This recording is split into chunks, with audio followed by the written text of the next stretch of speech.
안녕하세요. 온라인 커머디티의 주간 커피 선물 시장 분석 팟캐스트입니다.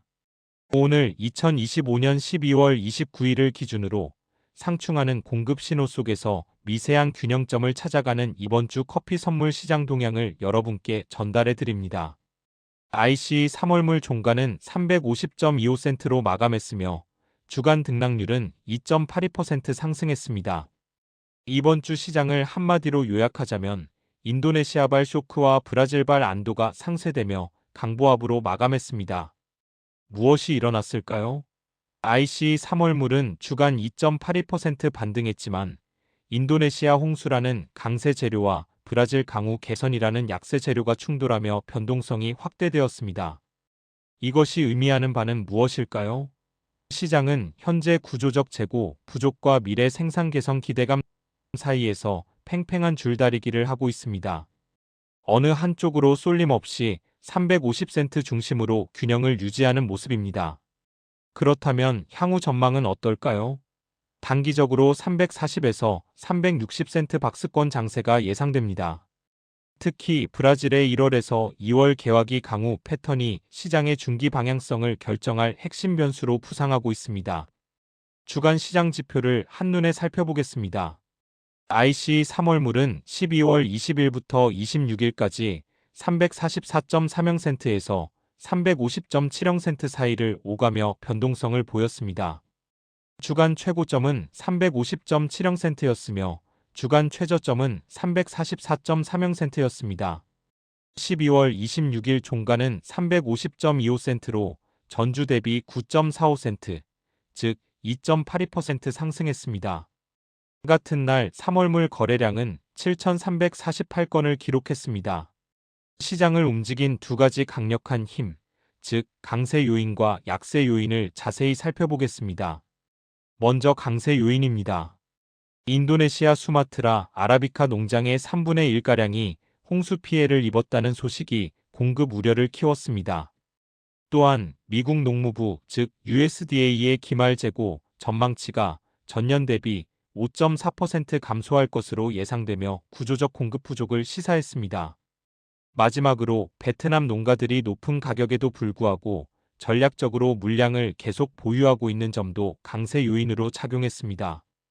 반면 약세 요인으로는 브라질 미나스제라이스 지역의 강우량이 역사적 평균의 76% 수준까지 회복되며 한숨 돌렸다는 점이 있습니다. ICE 인증 재고 또한 두 달 만에 최고치를 기록하며 공급 압박 완화 기대감을 높였습니다. 마지막으로 USDA는 글로벌 생산량 전망치를 전년 대비 2.0% 증가한 사상 최고치로 제시하며 약세 압력을 더했습니다. 이번 주 새로운 리스크로 부상한 인도네시아 홍수는 아라비카 커피 공급망을 위협하고 있습니다. 수마트라 북부 아라비카 농장의 약 3분의 1이 홍수 피해를 입었으며 인도네시아 커피 수출 협회 AIC는 25-26년 시즌 전체 커피 수출량이 최대 15% 감소할 수 있다고 전망했습니다.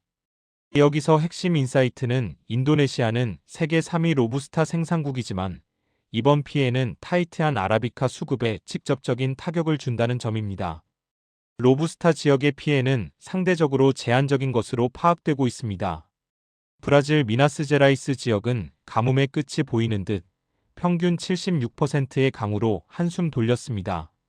소마르 기상청 보고서에 따르면 미나스제라이스 주간 강우량이 38.3를 기록하며 역사적 평균의 76% 수준을 회복했다는 긍정적인 신호가 나왔습니다.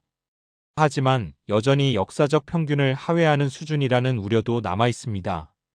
따라서 향후 관건은 25-26년 시즌 생산량을 결정할 향후 1-2개월간의 개화기 강우 패턴이 절대적으로 중요하다는 점입니다. 미국 농무부 즉 USDA의 전망은 이중적인 모습을 보입니다. 글로벌 커피 생산량은 1억 7,885만 자루로 전년 대비 2.0% 증가하여 사상 최고치를 기록할 것으로 예상됩니다. 특히 로부스타 생산량이 10.9% 증가하며 아라비카 생산량 4.7% 감소를 상쇄할 것으로 보입니다. 하지만 기말 재고는 2,015만 자루로 전년 대비 5.4% 감소할 것으로 전망되어 구조적 타이트니스, 즉 공급 부족이 지속될 것임을 시사하고 있습니다.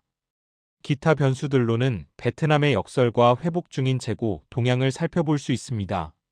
먼저 베트남의 역설입니다. 11월 수출은 39% 급증했지만 농가들의 전략적 물량 보유로 인해 1, 2월부터 11월까지 누적 수출량은 14.3% 감소했습니다. 이는 높은 가격에도 불구하고 실제 시장 공급이 제한되고 있음을 시사합니다. 다음으로 ICE 재고 동향입니다. 아라비카 인증 재고는 11월 21일 1.75년 만에 최저점인 39만 8천 자루를 기록한 후 반등하여 12월 25일에는 2달 만에 최고치인 45만 6천 자루를 기록했습니다. 이는 단기적인 공급 압박 완화 신호로 해석될 수 있습니다. 향후 시장 전망입니다. 단기적으로는 1, 2개월간 340에서 360센트 박스권 횡보가 예상됩니다. 인도네시아 홍수가 하방을 지지하고 브라질 강우 개선이 상방을 제한하는 요인으로 작용할 것입니다. 중기 전망으로는 3개월간 브라질 1, 2개월 개화기 강우 패턴에 따라 시장의 방향성이 결정될 것으로 보입니다. 현재로서는 현재의 공급 개선 전망과 구조적 타이트니스가 균형을 이루며 횡보하는 것이 기본 시나리오로 예상됩니다. 이제 균형을 무너뜨릴 수 있는 주요 리스크 시나리오를 살펴보겠습니다. 먼저 상방 리스크입니다. 브라질 1, 2개월 강우가 급감하여 개화에 실패하거나 인도네시아의 기후 이벤트가 확산되어 로부스타까지 피해를 입는 경우, 그리고 베트남 농가들의 물량 보유가 장기화될 경우 가격 상승 압력이 커질 수 있습니다. 반면 하방 리스크로는 브라질 강우가 지속적으로 이어져 26, 27년 풍작 기대감이 확산되거나 베트남 농가들이 대규모로 물량을 출하할 경우 또는 글로벌 경기 둔화에 따른 수요 감소가 발생할 경우 가격 하락 요인으로 작용할 수 있습니다. 이번 주 핵심 요약을 말씀드리겠습니다. 시장은 인도네시아발 공급 악재와 브라질발 기후 호재 사이에서 균형을 잡았습니다. 또한 USDA가 전망한 기말 재고 5.4% 감소가 구조적으로 하방을 지지하고 있습니다. 다음 주 주목할 포인트는 다음과 같습니다. 첫째, 브라질 1월 강우 패턴이 개화기 성공 여부를 결정할 것입니다. 둘째, 인도네시아 피해 규모에 대한 추가 보고를 통해 로부스타에 미치는 영향을 파악해야 합니다. 셋째, 베트남 12월 수출 데이터를 통해 농가들의 물량 보유 지속 여부를 확인할 수 있습니다. 마지막으로 ICE 재고 추이를 주시하며 회복세가 지속될지 여부를 지켜봐야겠습니다. 마지막으로 데이터 심층 분석을 통해 주요 기관들의 생산 전망을 비교해 보겠습니다. 먼저 USDA의 글로벌 전망치는 1억 7,885만 자루로 전년 대비 2.0% 증가한 사상 최고치입니다. 로부스타 10.9% 증가가 아라비카 4.7% 감소를 상쇄하는 것으로 나타났습니다. USDA의 브라질 전망치는 6,300만 자루로 25-26년 시즌 생산량 감소를 예상했습니다. 코납 CONAB의 2025년 브라질 전망치는 5,654만 자루로 USDA보다 보수적이지만 9월 전망 대비 상향 조정되었습니다. 마지막으로 USDA의 베트남 전망치는 3,080만 자루로 전년 대비 6.2% 증가한 4년 내 최고치를 예상했습니다. 이상으로 온라인 커머디티의 주간 커피 선물 시장 분석을 마칩니다. 감사합니다.